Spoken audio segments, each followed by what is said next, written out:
ठाण्याच्या मामलेदार कार्यालयात मिळणाऱ्या झणझणीत मिसळपाववर लाखो लोकांचा जीव। मात्र आता मिसळचं ते ठिकाण स्टेशन रोडच्या तहसीलदार कार्यालयाच्या आवारात दिसणार नाहीये। रस्ता रुंदीकरणाच्या कामासाठी मामलेदार मिसळचं बांधकाम पाडण्यात आलंय। हे ठिकाण पाडणार हे कळताच मंगळवारी रात्री तिथे मिसळपाव खाण्यासाठी मोठी रांग लागली होती।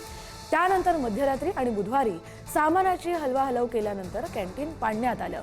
तहसीलदार कचेरी कॅन्टीन असं नाव असलं तरी लोकांसाठी ते मामलेदार मिसळचं ठिकाण होतं। मामलेदार मिसळ मिळायची ठाण्यात सोय आहे, पण तहसीलदार कचेरीतील ऐतिहासिक ठिकाण मात्र आता दिसणार नाहीये।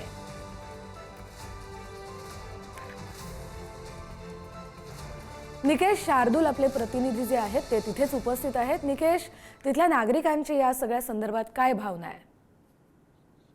नक्कीच तिखट आणि तर्रीदार मिसळ म्हणून संपूर्ण जगभरात प्रसिद्ध असलेली मामलेदार मिसळने जी आहे ती आता काट टाकलेली आपल्याला पाहायला मिळते। 1946 पासून ही कॅन्टीन जी आहे ती या ठिकाणी खवय्यांना जी आहे ती सेवा देत होती। तहसीलदार मिसळ, मामलेदार मिसळ म्हणून प्रसिद्ध असलेली ही कॅन्टीन जी आहे ती आता रस्ता रुंदीच्या कामासाठी जमीनदोस्त होणार आहे। त्याचं कारण म्हणजे हा संपूर्ण जो परिसर जो आहे तो रस्ता रुंदीकरणासाठी जाणार आहे आणि त्यामुळे ही कॅन्टीन जी आहे ती आता पाडण्याचं काम जे आहे ते सुरू करण्यात आलेलं आहे। संपूर्ण ठाणे जिल्हा असेल, संपूर्ण जगभर जी आहे ती ही मिसळ जी आहे ती प्रसिद्ध आहे।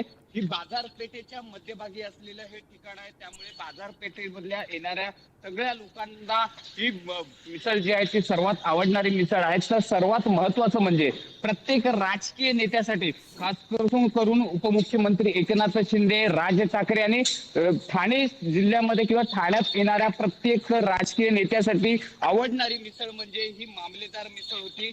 जेव्हा राज ठाकरे किंवा कुठलेही राजकीय नेते या ठिकाणी यायचे तेव्हा ही जी कचेरीची कॅन्टीन आहे, मामलेदार मिसळची कॅन्टीन आहे, याच कॅन्टीन मध्ये बसून मिसळ पावचा आस्वाद जो आहे ते सर्वच राजकीय नेते घेत होते।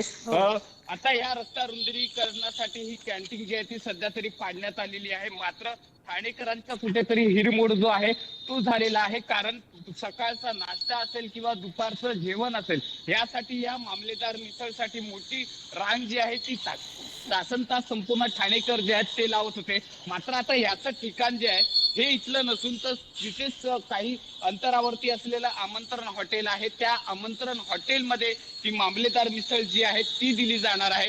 पण सर्वात ऐतिहासिक जी वास्तू होती ती हीच कचेरी मिसळ, तहसीलदार मिसळ म्हणून जी प्रसिद्ध होती ही ती वास्तू होती आणि ती आता सध्या तरी जी आहे ती रस्ता रुंदीकरणाच्या कामासाठी जी आहे ती आता जमीनदोस्त करण्यात आलेली आहे। आता ही वास्तू पुन्हा इथे कधी बनते याची प्रतीक्षा जी आहे ती संपूर्ण ठाणेकरांना लागलेली आहे।